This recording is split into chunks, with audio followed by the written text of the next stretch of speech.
I run most of my stock treatment free, but as levels start looking bad, they're pulled from that breeder potential program, and I do take care of them because I don't want to have losses. Just dead bees are not very sustainable as a business. So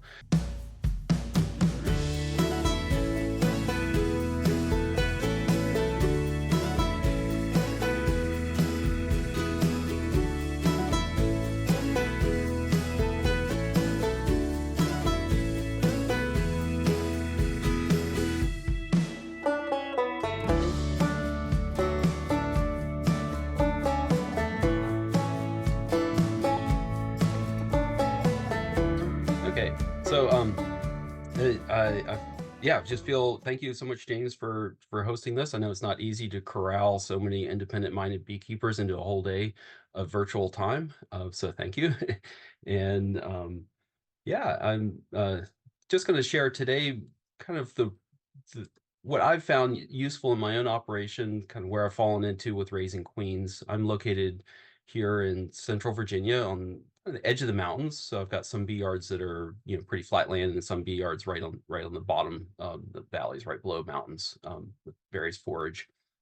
Uh, I was raised in West Virginia. My father actually my parents rented from a sideline operation. My father got into bees, being asked to take care of those bees. This was the early 70s. So bees were always around growing up. And this is me helping my dad in, I think, 1987, pull honey right at dusk, which blows my mind now.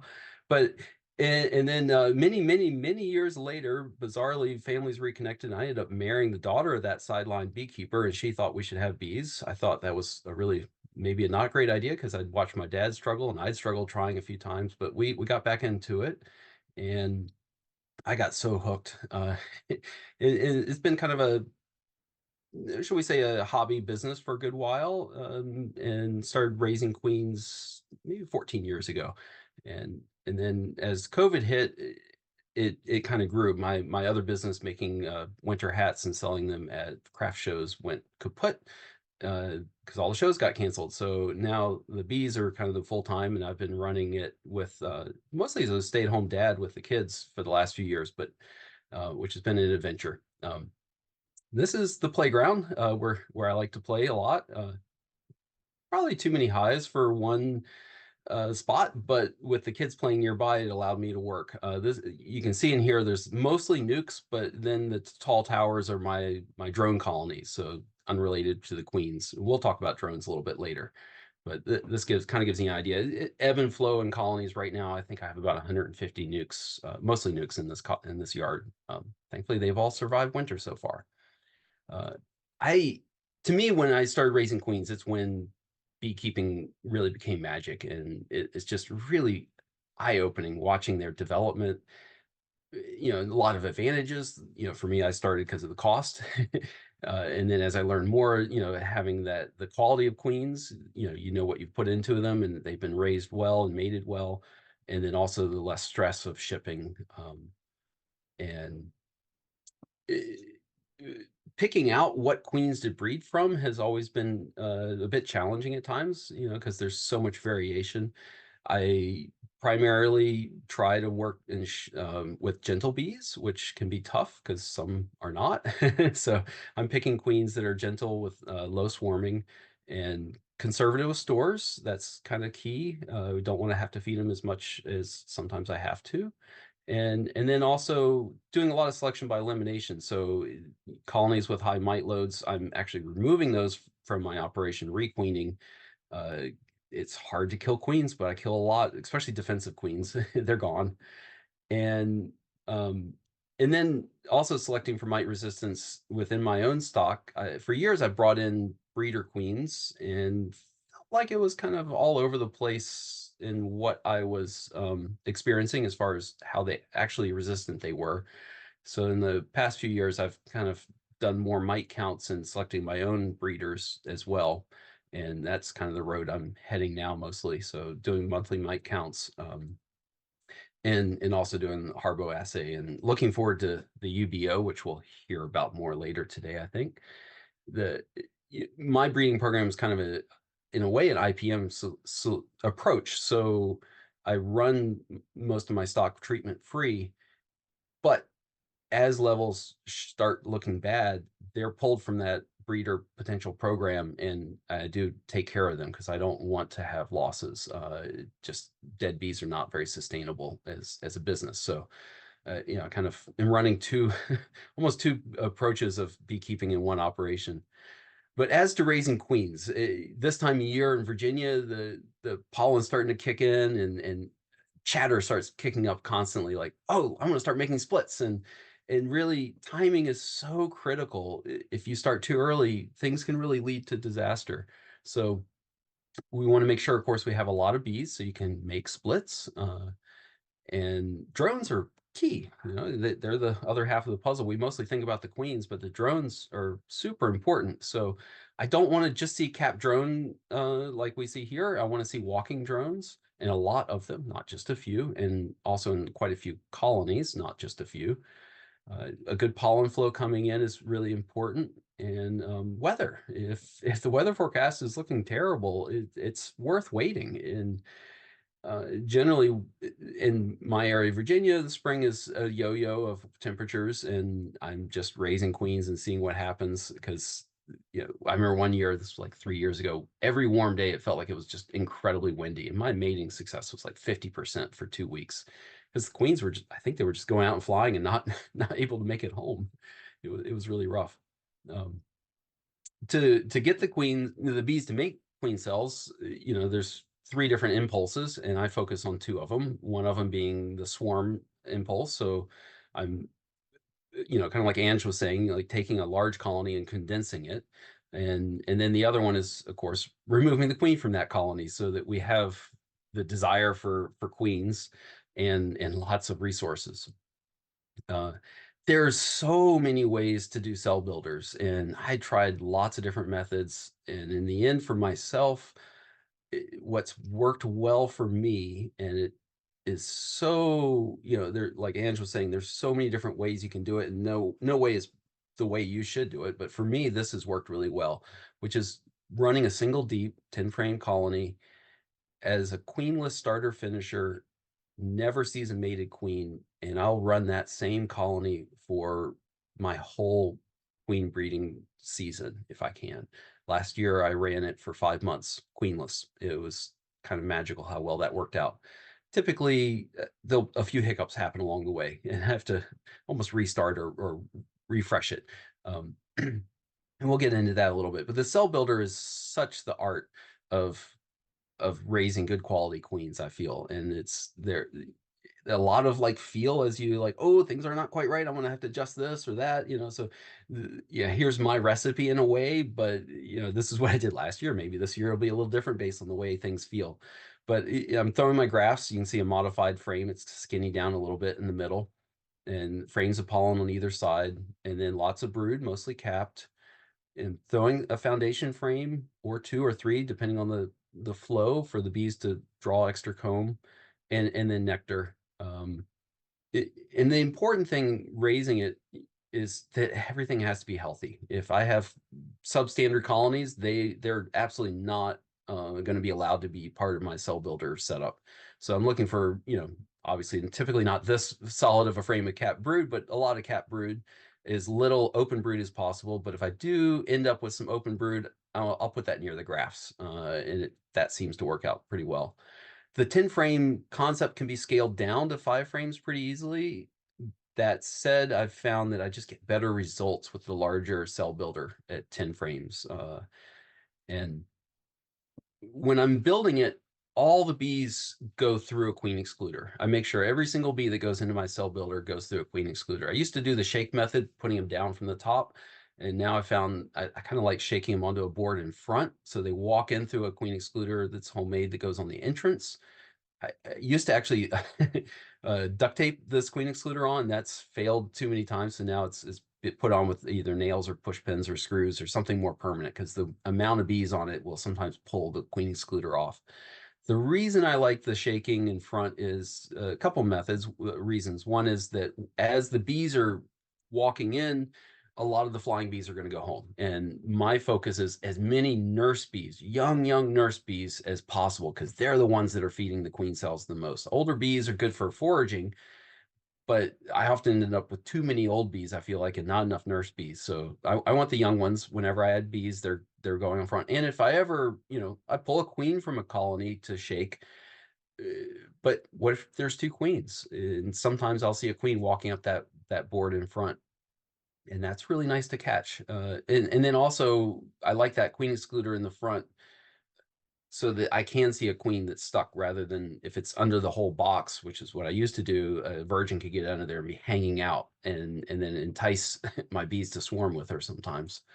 Um, as far as actually getting the larva to raise queens, there's lots of methods for that. Grafting seems to have a mystique of being difficult, and so I tried everything until I finally was like, okay, I'm gonna try grafting. And then it's like, oh my gosh, this is way easier than I thought. And so I really, if you're hesitant about grafting, I encourage you to try it. It's not as difficult as I feel like it gets presented. And in a lot of ways, I feel like it's a lot easier than a lot of the other methods. The oh, wrong video played there. Let me get to this one. Cleaning the cell cups. This is all I do to prepare. I'm just giving them a blow to get dust out, and then they go in. I use the original JZBZ, not the Chinese knockoffs, and they are amazing. I can reuse them for years. Here's some of these cells are maybe a dozen years old, and I save them and clean them in hot wax. And you can see here I'm shaking the wax off and tossing them into a container. And then the only further cleaning they get is that little bit of air before I go to graft. Um, Let's see. Oh, my thing doesn't let me try. Uh-oh, I'm stuck where it's not advancing to the next slide. Oh, here we go. It just got stuck on my computer. Um, Larva selection's key. These really should have a little more royal jelly, but I'm shooting for that larva that's just hatched. Black plastic foundation is pretty magical for seeing the larva. Makes it a lot easier, and also a little stiffer when you're using the Chinese grafting tool. I think I might have, there we go. I missed a slide first. So we're going to go back a tiny bit because my computer had a hiccup. I use a Chinese grafting tool. Every time before grafting, I'm going to sterilize it in rubbing alcohol. When I'm pulling my frame from my breeder queen, the general, everything I've ever seen people do is brush the bees off. I found it doesn't matter to really leave them on. I now graft in a sheltered area, so I'm like, I don't have the wind on me. I can concentrate a little better in the dark, often with a headlamp, so I can see the eggs well. And the nurse bees, I've never been stung doing this. When I grafted in the field on top of hives, I would occasionally get stung, I think, by a guard bee at a neighboring colony. So I'll pull a frame, walk up to this little shed that's 100 feet away, graft, and that frame's back into the colony within 5-10 minutes, and I'm, less disturbance, I feel like, from the bees. And as I'm grafting and pulling larvae, I'm actually covering them with a wet cloth. Old socks work well. Very high. Yeah, I do wash them occasionally as the season progresses, but that works well. I want to keep the larva moist the whole time. So I'm pulling the young larva, and you can see here that it's getting picked up by the Chinese grafting tool, and then I'm sliding it down into a JZBZ cup. And there's a little larva here, a little off to the side. This one's got a much nicer pool of jelly to it. I don't do any priming or anything like that. I'm trying to keep things simple. I generally am getting interrupted constantly by kids, or that's been the history. And so quick and simple is key. And I end up with a lot of different cell bars in my cell builder colony. So putting notes directly on the cell bars, I find helps a lot. So I'm going to use a Sharpie pen and write in the name of the breeder and then also the date. And that date is key. And that also gets recorded on the outside of my cell builder as well. Those queen cells then are being put into a little homemade frame, just a modified frame that I can slip the cell bars in. I'm using wooden cell bars that are just the bottom bars from regular frames. So again, all I'm buying are the JZBZs and the Chinese grafting tool. And strangely, I don't see any difference with different age larvae in a colony. So I can have cells that are about to emerge. I can have midway being drawn out, and then here I'm putting in the brand new cells, all in the same colony, and they take care of them just beautifully. I'm often grafting twice a week during the flow. So I think last year, because with kids, I was grafting on Sundays and Thursdays, and then every 10 days after grafting, I'm going to pull the cells. So then I knew that every Sunday and Wednesday, I was pulling out cells to give to nucs I was making. Part of the thing for me is having multiple roles in the family. It has been to have a constant flow of queen cells. So rather than grafting 100, 200 cells at a time, I can have a constant flow trickle of queen cells getting ripe, and then I can make 30 nucs in a day, but I don't have the time to do 100. And then if something goes bad, I've got another batch of cells coming in really soon in the next 4 or 5 days. So after the cells go in, I'm adding pollen sub. I just have found that I get better cells if I have pollen sub, but rather than just throwing the whole patty up on top, I like to cut them into strips and drop them on top of the cell bars so that they're as close as possible to those cell cups that have the larvae that need to be fed. If you look in a colony, the pollen is always kept really close. And I think I've read a study where the bees will only go about an inch away from the larva to get pollen. And so I want that pollen sub as close as well. And then, of course, on either side is also frames of pollen. So it's just like give them the best possible chance. And here they are. I want to see a lot of royal jelly showing up in the cups as they're drawing them out. And typically, I don't think I've ever seen small hive beetle issues with the pollen sub because there's so many bees in the cell builder. Cutting strips, they eat it down in a few days. And then I always give them food, and doesn't matter what the flow is, it's there just in case there's a rainy day, whatever. Personally, I've found that the jars work best because it's not too much of a flood of food. If you have a lot of nectar coming in really fast, the bees can start drawing a lot of comb over the cells. But if it's a good steady flow of food coming from the jars, that seems to work out really, really well. This box here, this may be the best use of a flow hive that was given to me, but it allows me to protect those jars from, I have a wily raccoon that will sometimes come along and knock the jars off, but it also kind of gives some ventilation, a little bit of cooler effect for the hive. You can see down below, I've got all my notes from all my grafting. So whenever, oh gosh, when do I need to move cells next? I can walk down and just see that one's coming. Like Ange, I like to go back in and check to see and often I'm checking when I'm doing my next round of graft. I get an idea how many are capped and successful, and I'll put that number next to the date and name of the graft so that I have an idea how many queen cells I need to work with or have nucs ready for. Cell builder management is huge. It's probably the most important, and maybe I know it's talked about a lot, but it's really the key, I think, to good quality cells. And again, my cell builder is running the whole season, so I got to keep it up. I don't have a queen in there laying eggs, so I'm constantly adding in product, checking on how things are going. The queen cells are huge for me. If I see things not looking right with the queen cells, then that means I need to adjust my cell builder or my grafting. I actually was looking for a photo of runty queen cells, and you always take pictures of the good queen cells. Couldn't find one of runty, but if the cells are tiny, I need to add more nurse bees and feed more. Something's not quite right.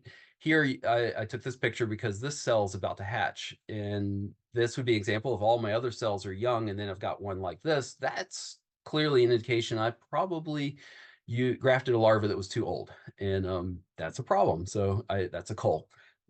And once a week, because I'm adding in brood from other colonies, I'm going to go through and check for emergency queen cells, and that's just super critical. And they can be, coming off on the side. Sometimes they're super hidden. Here's one being started down below. I always shake the bees off the frames when I'm checking those for cells, and I'm just checking the brood cells. Every once in a while, I think once. It didn't happen last year, but the year before, I had actually a queen cup fall. One of my JZBZs fell to the bottom, and the queen hatched out. But we don't want a virgin queen in the colony because that's instant death to all my beautiful queen cells I've grafted. And then as the bees are hatching, they're going to be backfilling all that open cells with nectar and capping it. So I'm taking frames of honey. excess stores basically out of that cell builder every week, and then replacing those with more capped brood, typically once a week. I'm giving a couple frames of capped brood and a fresh frame of pollen. And for some reason, sometimes they'll end up just putting a lot of nectar on top of the pollen. So I don't want to rely on that first pollen frame to last a long time. So I'm always checking that pollen and then giving more cap, because I want these young bees to be hatching out, and that young age nurse bee is what we need to raise really quality queen cells. If I need emergency nurse bees, I will, well, typically when I'm taking one of these frames, I want to shake the nurse bees in front. So they walk in, field bees will fly home, double check that I didn't move a queen. And then sometimes in more dire situation, I'm going to actually shake a few extra nurse bees from other colonies in front to boost the cell builder back up. And then I'm adding more foundation just to give them a little bit of something to do. And that's on the outer frames, frame or two of foundation. And mites are, we want bees without mites, but personally, I feel like it's worth treating a cell builder if you're going to treat anything, just to make sure that they're not spreading more virus issues. And I've never seen a mite on a queen, but I don't want to. So I do oxalic acid vapor, on my cell builder. I put a lot in that cup because I have a full vented double screen underneath. And the reason it's double screen is so that if a virgin comes in and is underneath, she doesn't have access to the bees for pheromone. Because I have had in the past a virgin come underneath, convince the bees to swarm with her. So I don't want that contact. And there's so many bees in there, they need the ventilation. And so it's the only hive in my operation with a screen bottom board. 10 days after grafting, then I'm coming back in to pull that queen cell out. And it's, pretty simple. I'm just gently removing. Sometimes a hive tool is necessary to help pop off the wax, and then putting that queen cell that's ripe and ready to go into a nuke. I'm going to put that into either a cooler that has some warm water in the bottom so that things don't get chilled, or I use a homemade incubator as well. And I look at the cells. And I want, ideally every single cell has a lot of royal jelly left. That's a good sign that there was excess food. Something looks wrong, you can do a really careful with either a fingernail or a hive tool, very carefully score around the wax right at the bottom edge of that JZBZ, and then you can crack it open and check the pupa inside. Here's one that's just about, she's getting close to hatching. Obviously things are looking good there. And not jostling is key. And although I do hear that you can get away with a lot. I've got a moist cloth here in the incubator. This is just a foam cooler, and I bought little 12-volt heat pads and a little temperature controller, an extra temperature monitor so I can make sure things aren't going wacky. Also, it's in Fahrenheit, whereas my cheapo temperature controller is in Celsius, so that helps. And a little muffin fans in there as well. And that's worked well for me. I can plug it into AC or into my van. You can see here it's in a cigarette lighter. And generally I don't incubate my cells. I just find that's an added step that's a little more complex than I need to be, but it works. And I've done it a fair amount when needed, but typically I'm pulling cells and then moving them over to a colony that day, or the way I'm pulling them, I could move them the next day as well if I need to. And then, of course, the other element is you got to mate the queens. So Corey Stevens got a great business method of shipping out virgins, so he doesn't have to so much, but that's kind of critical for me. I'm raising about 500 queens a year. A good chunk of those are going to nukes I sell or into my own colonies when I requeen. And then later in the season, I end up selling a lot of mated queens to local customers. And so I want as many queens to come home as possible. And so visual cues, here we have a lot of different color paint. Also just fun. The kids really enjoy doing that with me, and I'll roll out the strips here are made with masking tape, and then let them roll the paint over top. It makes it look a little neater. And then they're facing all different directions. Making the splits is, I just love it. It's so magical. And it's definitely an art. I do most of the splits within the same bee yards, so that takes a little extra care. During the flow, when things are going well, early season, I'm going to make it with typically one frame of stores. I got honey and pollen on the outside. my next two frames are going to be brood. If I end up with any uncapped brood in this split, it's going to go in the middle frame and then cap brood. And then I'm going to shake in 2 or 3 more frames of nurse bees. So this picture is taken before we've shaken extra bees in, and that's to accommodate bees going home to the original colony. And it leaves me with a colony that has a lot of younger bees that are going to live longer. So my nuke has more lifespan, but also they're just really, they always accept the queen cells. And then I'm going to add in 2 frames of foundation. Later in the season, at the tail end of the flow or after the flow, the foundation is not going to be possible. It has to be all drawn comb. And I'm typically add in even more nurse bees because I want this colony to be really strong so it will resist robbing. And the other method I do a lot rather than a 5-frame nuke, early season, I would use a 5-frame nuke, but raise 2 queen cells in it. And this was kind of an evolution of my methods. Made these simple divider boards, but they have a little ear to them. So I can slide them into any of my boxes in my operation. I run all solid bottom boards, so they go all the way to the bottom board. They seal to my migratory lid. The 3-frame side here has an entrance out the board hole, and then the 2-frame side is going to have an entrance out the regular landing board. And I'm going to put a little block of wood that blocks the 3-frame side from bees from getting out that side. I ended up with a bit too many problems with the 2-frame nukes. I just find them a little more unstable. Either they get too strong and want to swarm, or they're a little bit too weak and have hive beetle issues. So I've gone to doing similar, but in a 10-frame box, and I'll either make 2 5-frame nukes because that divider board's so skinny I can actually fit every single frame in, or I'll make 3 3-frame nukes. Sometimes actually there'll be 2 3-frames and 1 4-frame. And I'm using regular bottom board, again, trying to keep my costs low. And I'm just going to slide the hive forward and put in some blocks of wood to block the entrances so that, this colony here can't get out this end, but it has entrance out the other way and vice versa on the other side. And then the lid goes on. And I've found this works really well. One of the things I should have mentioned earlier, I'm putting the honey to the outside and then the brood frames. So as they draw this foundation, they're going to draw it nicely. If I reverse this and have honey next to the foundation, they're going to often draw the honey out fatter. And then I get some really wacky comb action. It makes it really hard to pull frames because I'm packing in a lot of frames. And it also, it's just a challenge. So having the new foundation next to my capped brood works the best. The queen cells, we're going to put them in the cool season down in the brood area, which means pulling out a frame. And I'm going to place those queen cells, as I'm making the nukes, or I'll make up all the nukes and then come back and do all the queen cells, and maybe an hour later. I haven't found it to make much difference as far as acceptance, as in almost never have a cell torn down. And when it is, it's typically because there's already a queen in there.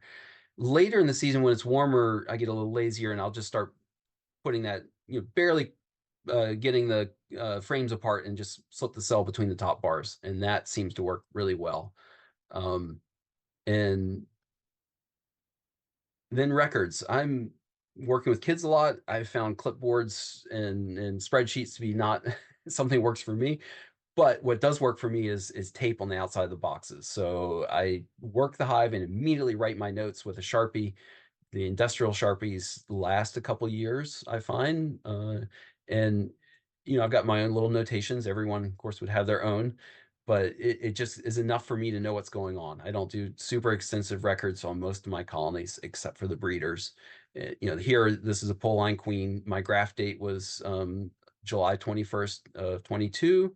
And obviously I came back later, saw she was mated, saw eggs or something. Later I marked her, and then she got the MMQ, marked mated queen. This was a treatment-free hive, TF for that, so I don't accidentally treat. And then mite counts the next year, seeing how they went, and that's beautiful. Seeing them go up and then back down is quite nice. This is a breeder I'm going to be using next year, or this year, I guess now it is. And then the other thing I do a lot is use bricks, and that just gives me the ability to scan my bee yard and have an idea of who I need to address quickly. Because often, Yeah, I'd be working bees and then, oh, kids screaming, gotta run. So I don't even hardly get to write notes being distracted a lot doesn't help with bees. So the bricks tell me a lot. Looking at this bee yard, I can see there's a number of colonies that are queenless. They have two vertical bricks on top of each other. Got to deal with that. Vertical brick, like over here, that's a virgin. Horizontal, everything's good. Oh, this is a nuke ready cell, horizontal with a vertical on top. There are all so many different ways of doing it. Sometimes, they'll tell me who needs to be fed. These over here, they have mated queens just waiting to develop a little bit more with that brick in line with the hive. Um, I'll typically come back and check to make sure the queen cell's hatched, and not always, depending on, if it's an out yard, I don't get back for 2 or 3 weeks, then I'm not checking as quickly. But and so I'm looking to make sure that it's not torn out the side. That's a reject. Typically another virgin or the queens or the bees will kill the queen cell. I'm looking for that flap, but it doesn't always show. They can really trick you. In this video, I'm trying to show like how they can appear to close it back up, and I have seen it where they've actually waxed it back up, but it's actually hatched. So checking that cell, I pull it out, but I don't look for the queens. And sometimes about 25 days after the grafting, I'll slip back in and look for eggs, and that's all I do. I'm not looking for the actual queen, but just see if I have a laying queen. Uh, the behavior of the bees on the comb tells me a whole lot. So, here they've gotten a little poof of smoke. All the bees are out here looking at the nectar, gorging themselves. This area is totally open. That tells me I have a queen. In fact, this one did have eggs in that cell, but it could be that there's just polished cells, but that tells me there's a queen in there. And that's typically, okay, things are good, close it back up. I don't want to bother that queen that's just started laying any more than that. But later I will come back after the queens got capped brood. I found that then I can mark the queens and have less rejection. And so here I'm actually showing them, actually on purpose, a clumsy handling of the queen, just because we're not all perfect. And so my goal is to get the thorax between my fingers. I used to use marking tubes. I feel like the extra pheromones left from queen to queen to queen was causing some issues. So now I've gone to just using my hands and then washing my hands occasionally. And I'm taking a marking pen. I'm holding that queen head up. So if things did run, the paint's going to run down onto her wings and not onto her head. It's very rare the paint runs, but you always dab wood ahead of time.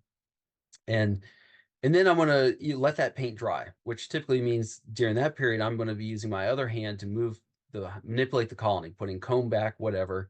I'm going to try to jump ahead here. And here I'm going to put her into a cage head first, walk her in. My other hand's holding oh, I'm realizing I should give a little puff of smoke on those nurse bees so they'll put their heads into nectar and then let me grab their wings. So I'm going to try to grab some nurse bees and add in some attendants for this queen that I want to sell. And if I'm marking and then putting the queen back into the colony, I've found it really helps. This is my smoker. It doesn't show up too well, but as she walks in, I give a poof of smoke. And that just helps mask any unusual pheromones something about doing that really helped my success rate with the recently marked queen being accepted. I used to lose a couple queens a year to they would just ball the queen. It's like, you're queen. Why are you killing her? But they would, something smelled wrong. Maybe it was the paint, maybe it was my hands. I don't know. But adding the little puff of smoke helps a lot. The queen candy I'm using is just simple powdered sugar, Caro syrup. And then last year I learned from my friend Ruth about adding a drop of vegetable glycerin. Wow, that made a difference. My candy would be a little too rock hard in the spring when the humidity was low. So adding a tiny bit of glycerin to that mix and knead it up. My kids loved to fill the tubes. And then that's the slow release for introducing.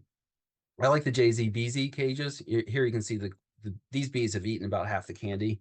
And then if I need to bank queens, bizarrely, my cell builder is often where I bank the queens. And to me, it doesn't make sense. Like all these queens caged, some of these are virgins, some of these are mated.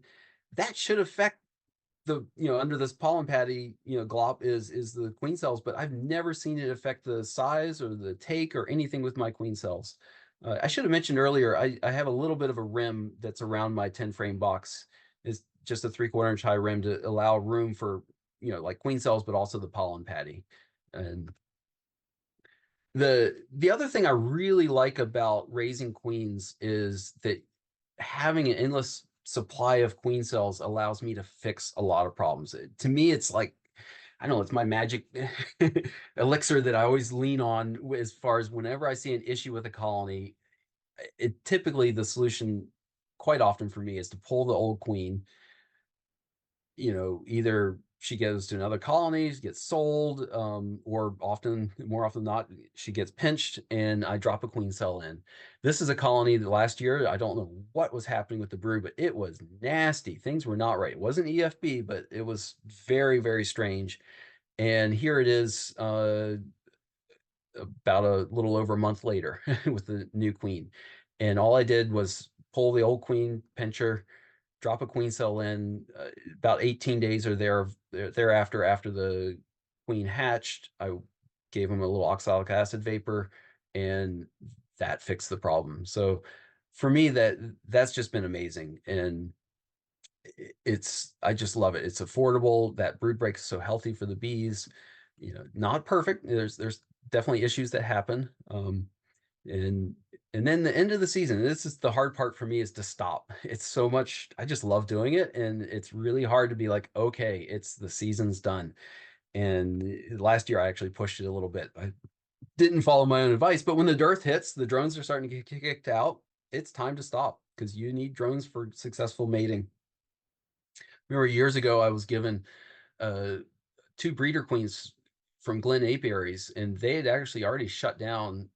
Glen had stopped raising breeder queens, so this was like the end. And I was given these breeder queens in August, and I raised some queens off of these breeders, and not a single one made it through winter. I did it in a dearth, and I definitely didn't feed the cell builder right. Everything went wrong. I had excellent genetics and poor nutrition out the wazoo, and it was a complete failure.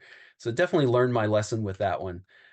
Other issues, quite often you think a nuke is queenless, and it's not. And so here I've got cells that have been torn down. Sometimes it's hard to see, but there's where they've been torn out. Or probably the biggest issue I have in my operation is making nukes a little bit too strong. They'll swarm with my queen that I just gave them. Like, hey, nice version. Like, oh, they're off to the trees with half the bees, and then they raise some emergency cells with what's left in the nuke, and that can be really frustrating. And it's kind of fun. You're almost like a little investigator. Like, okay, which of these cells? This one actually, it's hard to see, but this is the one that hatched, and these two got just killed by the first virgin queen. On my I think it's in YouTube now with the on the SBGMI YouTube page, my hacks. I have kind of like how I like to catch swarms. Since I do have a mating nuke swarming, I've got a few little tricks that I've found really useful. So I recommend checking in on that, and it's always nice to catch them before they leave. Probably the most classic problem to have in a cell builder is to have a virgin somehow appear in there, either flying in the front entrance, or a cell that you missed, either emergency cell on a frame, or like I said, oh, maybe the JZBZ cup fell off. But anyway, you get a virgin in the cell builder and it's mayhem. You're banking on all these splits you're going to make. Hopefully you haven't already made them, and you open it up and there's just they've been destroyed. And then you got to get that virgin out. At least I like to keep the cell builder if I can. So typically I will shake a few frames of brood off, put them in a new box, queen excluder on top, shake box, and then I'm going through, and every single bee has to go down through that queen excluder. Look at the frame first. Every once in a while I'll see the virgin if that happens. But they're small, they're moving around. There's so many bees in this good cell builder. It's hard to find the virgins. Shake them down, smoke them down, and I've always thankfully been able to find the rogue virgin and get her out. But it can be a problem. I think there was a question about extra burr comb with cell builders for Ange talk. I don't know if she addressed it, but I'll touch on it here. One of them is too much of a flow can be an issue. Or feeding too much can really be an issue. So having that feed metered so that the bees don't draw the comb You can, I've had pretty good success narrowing down the frame. This is a poor picture, but I've taken off a good 1/4 inch or more of the wood so that everything's tighter. And when things are tighter together, there's less room for them to make comb. That helps a lot. The other thing I found is if they're drawing unwanted comb over top of cells, sometimes they're telling you those cells are bad. And so if those cells are completely encased in the comb and the tip's not exposed, that could be a problem with the larva in there. But if you open it up and you see all this comb, but oh, I can actually see the tips. This is actually not a cell bar with cells, but if you can see the tips of the cells sticking out of the comb, that's just because they had too much nectar typically. You can use a little X-Acto knife or whatever or just carefully with your bare hands to tear off that young comb, and the cells are typically fine. And let's see. Oh yeah, and then also having foundation in the cell builder can help, just so that those excess wax builders have something to do. And that's often my honey resources I'm throwing into nukes that are a little too weak to help boost them. Another issue is poor mating. One of the reasons we don't like to buy queens is maybe they, weren't mated well, whatever the big operation we buy them from. But that does happen in our own operations at times. Here's a queen that clearly wasn't mated well. We've got, some of her eggs are not being fertilized, and so she's dropping drone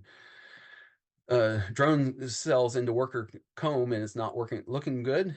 This is one that gets cold this is actually a nuke I was totally planning on selling, and I open it up and see that. I'm like, nope, not going to sell that one. Pinch the queen and drop a new cell in. And it's rare. I see this maybe 1 in every 500 colonies or queens I raise. Not too common. But when it happens, sometimes it's the second round of brood that shows up. For some odd reason, the first round will look great, and then this example here was the second round of brood that it showed up as a poor mating. First round looked gorgeous.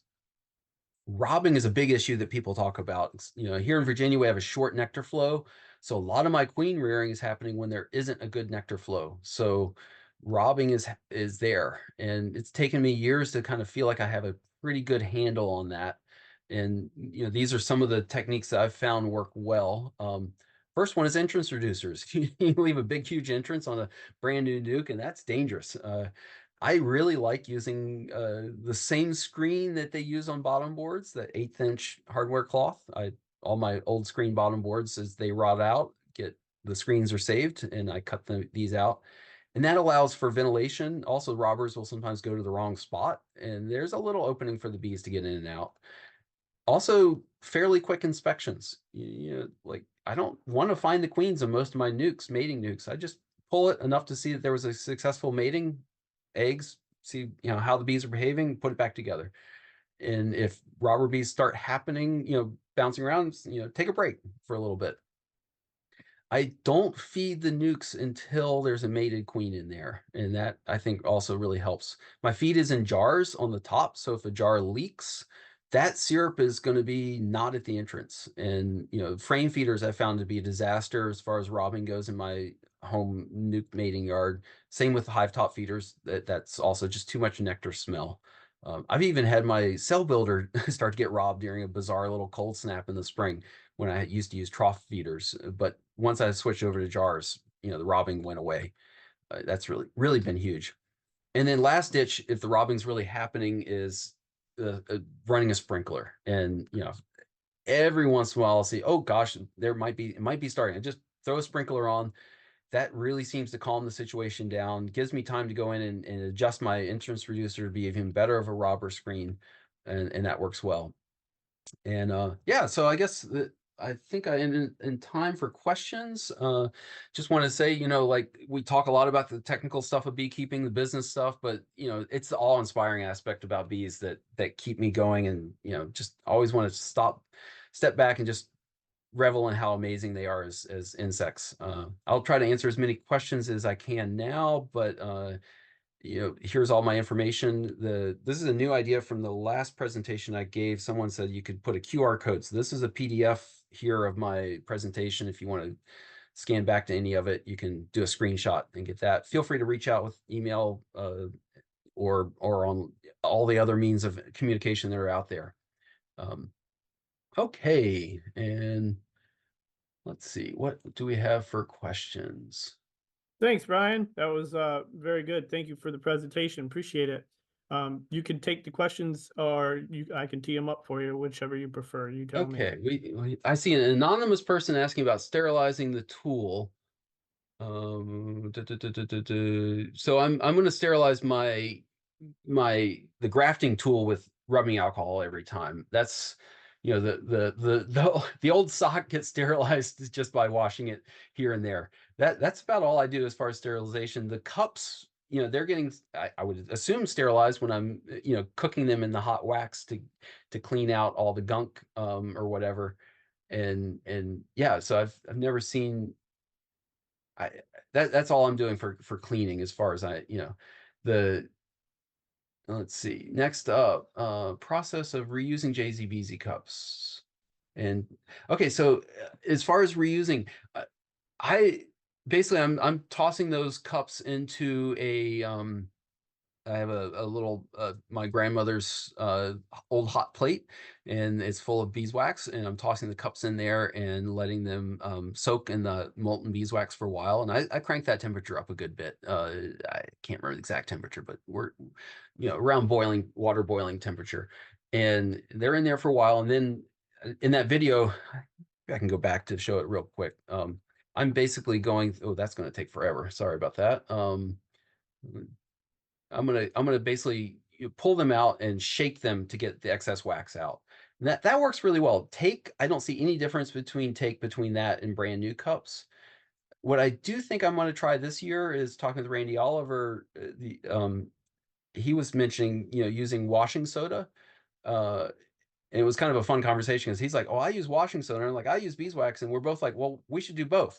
And so I'm gonna try that. I'm gonna try doing the washing soda because the one issue I have is the royal jelly. Sometimes if it's left in there, the wax, molten wax doesn't get that out. But apparently the washing soda does better with that. But having that nice coating of beeswax on the cells works really well. But here's the key: don't use the Chinese cells. They often seem to have a lower. Let me try to get back there if I can. They have a lower ability to handle heat, and I've found them melting, and that kind of is depressing to have all these warped cells. I'm sorry to go back this way. Here we go. So that little lime green one, that was a Chinese one. They all warped, and I had to toss them. And what was strange too with the Chinese cells, JZBZ knockoffs, is I had really low take. We're talking like, I typically have I'll graft 40 cells or 20 cells on a cell bar, and I'll get out of 20, I'll get 18 on average. And with those Chinese knockoff ones, I was getting a grafting success of maybe 10 to 15 if it was really good, but really poor. And I'm like, okay, then I'm gonna do, coat them with beeswax, and they'll, it'll cover whatever the smell. And then they all melted. So I just threw them all away. So I do think sometimes it matters to not cheap out. But you can see here, I'm just shaking it to get the excess wax out of the cells. And that's worked well for me. I'm sure there's other ways that work. Oh, I've tried like solar wax melter methods, hot water, boiling water, all different ways of cleaning them, and just none of them work quite as well as just in the hot wax like that. Let's see, how do I keep rain out of the offset bottom board? It's tilted forward, so any rain that comes in can go out the other end, is the best way to say it. I do have a number of colonies going through winter like that, and some of those, they got a little excess wood kind of roof out the back end just to help. Let's see. Using clipboards. I did try that and found it a little too difficult. So for me, I like being able to constantly be raising cells, and just that trickle of cells ready to move into splits, I find really useful. So grafting twice a week, I found just having a queenless starter finisher worked really well because it allows me to always be able to grab a cell almost all the time, and doing anything more complicated just got a little too much. When do I treat cell builders with OA? Oh gosh, maybe during this kind of early in the season. I don't typically do it much, but later in the summer, June, July, maybe 3 times a month. So not too often, but a little bit. Um, and am I missing any here that I should do, James, as far as questions? You can answer them as you see them, or we can put them to you, Um, or you can let's, ignore them. You pick which ones you want to answer. I yeah. don't really care. The, um, I'm new to this Zoom thing, so I'm trying to figure out, do I pull the queen cell?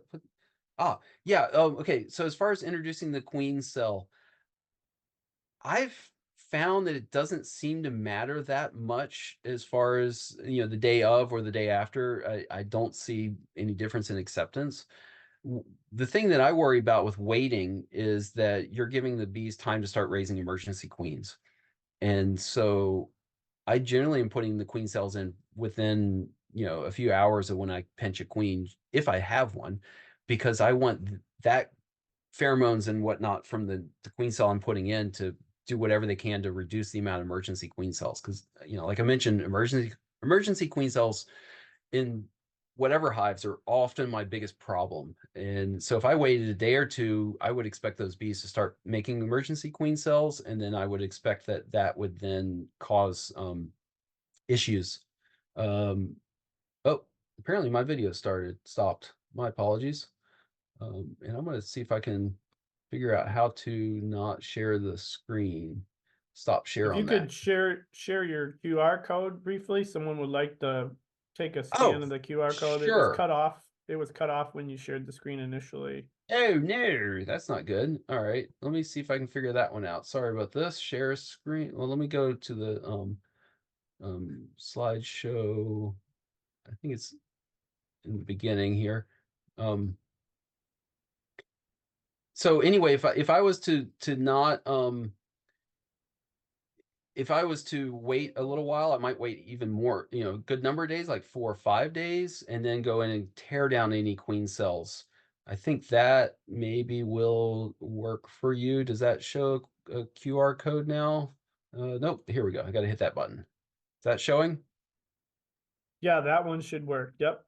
Cool. A little higher up. Um, yeah. So I think either as soon as possible for introducing a queen cell, or wait, kind of like Corey Stevens does with virgins, wait, 5 days or so. Then you go in and tear down all the emergency queen cells. Now you got a really great brood break, possibly too long, but it gives you a good window to get mites under control if you need to.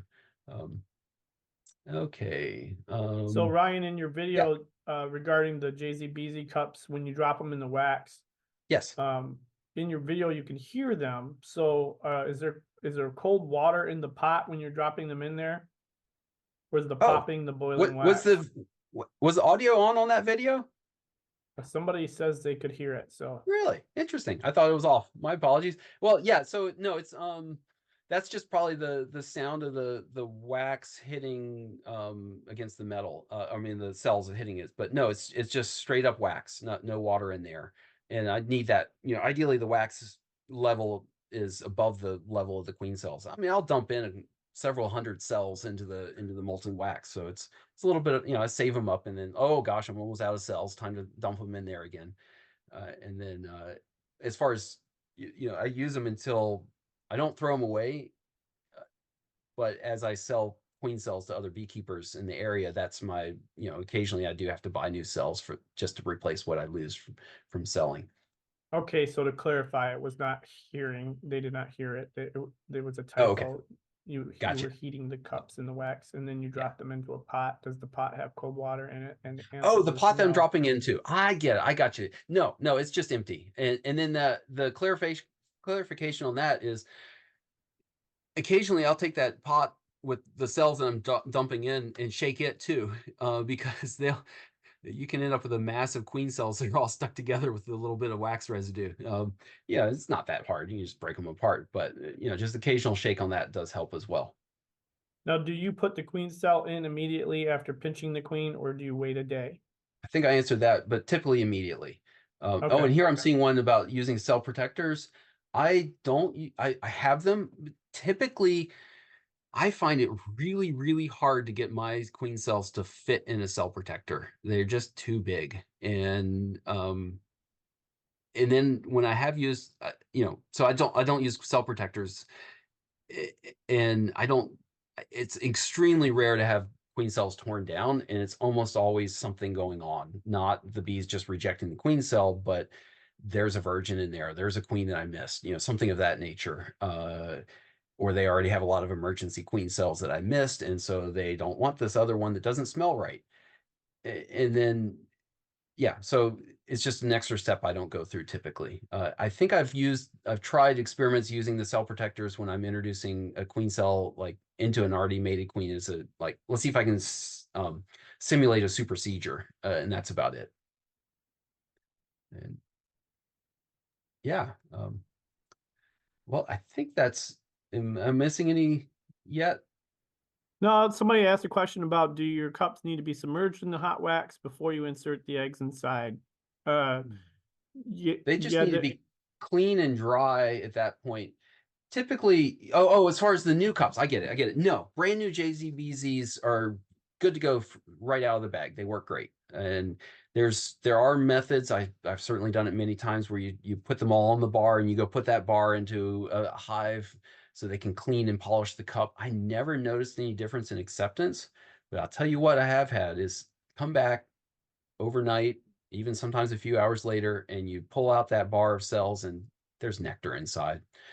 And that's a bummer. When I was cleaning them in different ways, sometimes I would put them in so they would polish. When I used to use hot water, and I would end up with there were all these little bubbles of wax. It was really strange, and so I would put them into polish for that. But now that I've just used the hot wax to clean, that's worked out really well. All right.